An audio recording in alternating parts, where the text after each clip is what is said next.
오늘 우리가 함께 볼 하나님의 말씀은 마태복음입니다. 마태복음 1장 17절 말씀. 어제까지 우리는 민수기를 묵상했는데 오늘부터는 마태복음을 묵상합니다. 민수기의 나머지 후반부는 마태복음이 끝나면 이어가도록 하겠습니다. 마태복음 1장 17절 말씀 제가 봉독합니다. 1장 17절 한 절만 봉독합니다.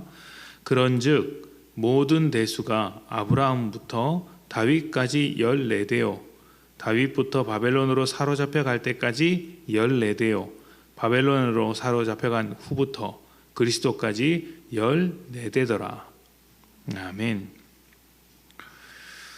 마태복음은 4가지 복음서 중에 한 권입니다. 복음서는 각각 개성이 뚜렷한 책인데 그 중에서 마태복음은 예수님께서 유대인이 그토록 기다리던 하나님 나라의 왕 메시아였다라고 소개하는 책입니다. 책의 첫머리에는 아브라함으로부터 시작된 아브라함과 다윗의 계보가 나오는데 아브라함으로부터 다윗까지 14대, 다윗으로부터 바벨론 포로 시대까지 14대, 바벨론으로부터 예수님까지 14대라고 해서 숫자 14를 강조하는 것을 보여줍니다.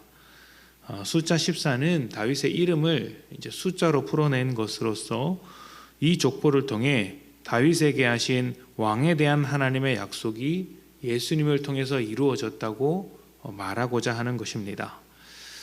간단하게 14라는 숫자와 족보로서 시작되고 있지만 사실 그 속에는 하나님의 오래된 계획과 그 계획을 방해하는 사람의 죄, 그리고 그 죄에도 불구하고 계획을 끝까지 이루어 주시는 하나님의 성실하심이 담겨 있습니다. 구약을 간단하게 생각해도 하나님의 성실하심이 얼마나 대단한 것인지 모릅니다. 세상을 창조하고 나서 바로 이어서 사람이 선악과를 먹고 죄를 지었습니다. 그럼에도 이 세상을 온전하게 만들고자 하시는 하나님의 의지를 꺾을 수는 없었죠.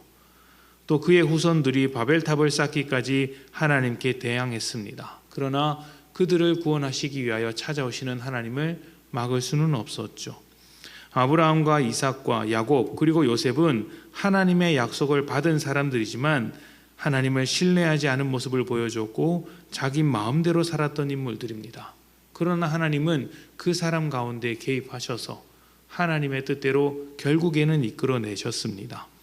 애굽에 빠져나온 이스라엘 민족은 광야 생활하는 내내 하나님께 반역했고 가나안 땅에 들어가서도 우상을 섬겼습니다.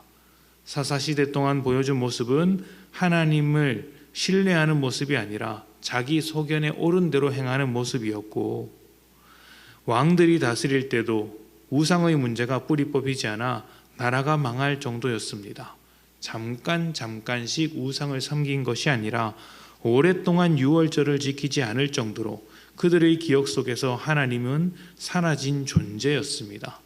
그럼에도 하나님은 자신의 약속을 성실하게 지켜오셨습니다. 사람의 방해에도 불구하고 예수님을 죽이기까지 반대했음에도 불구하고 십자가를 감당하심으로 부활하심으로 우리에게 새로운 생명을 주셨습니다. 하나님 나라를 살아갈 수 있도록 길을 열어주신 것이죠.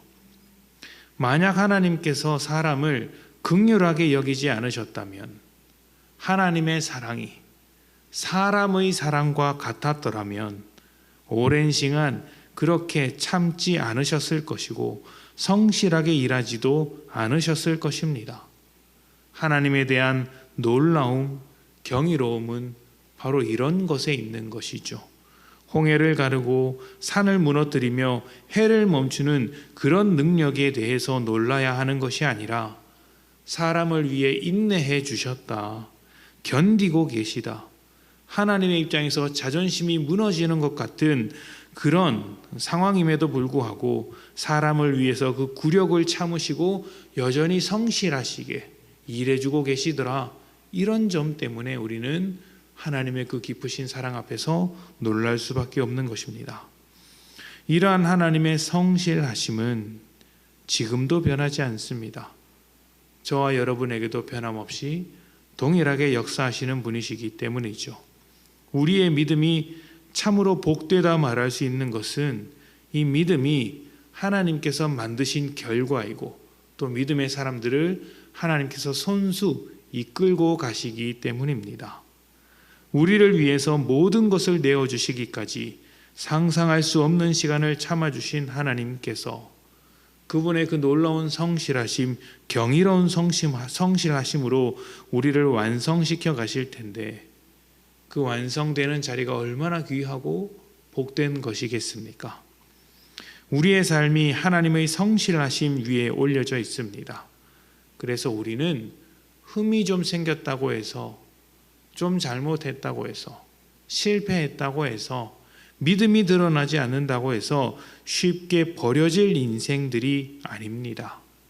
하나님이 우리와 끝까지 함께 하실 것이기 때문입니다. 그러니 여러분 자신에 대해서 귀하게 생각하시고 또 여러분의 주변에 있는 수많은 사람들에게 대해서도 귀하게 생각하십시오.